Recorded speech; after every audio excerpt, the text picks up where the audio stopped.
Welcome to the Chardon Weather Center. Just wanted to report in for this weekly weather. I'll start off with Sunday, and as we can see, we have another weak system, a Clipper Lake system that'll be passing it through the Chardon area, perhaps coating to an inch or two in spots as it proceeds through the area.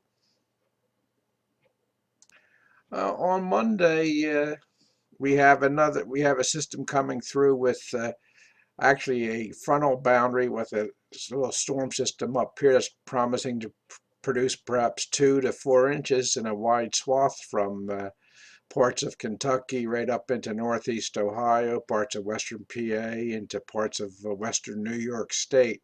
And behind that's going to be the coldest air of the season.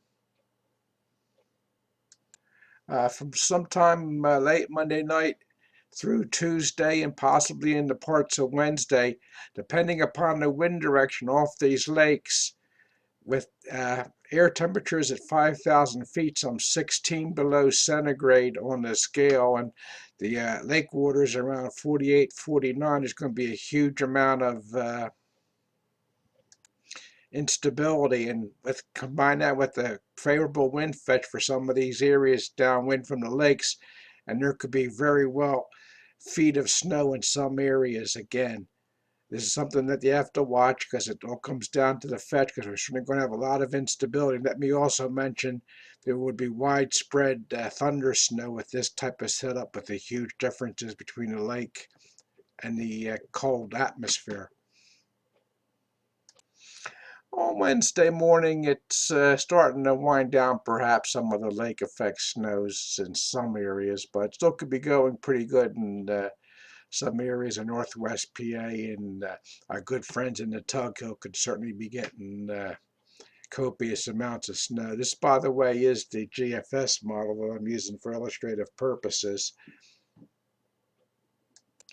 Thursday morning, we have another little Clipper system that could bring an inch or two in spots to areas in this vicinity, and certainly helps to reinforce the cold air already in place. And perhaps some lake effect snow could be stirred up once again in some of your favorite lake effect snow communities. On Friday, it's still rather cold and chilly from the Ohio Valley right into the mid-Atlantic and New England, and there still could be some snow showers and snow flurries and snow squalls off the lakes. Thank you so much for joining me from the Chardon Weather Center.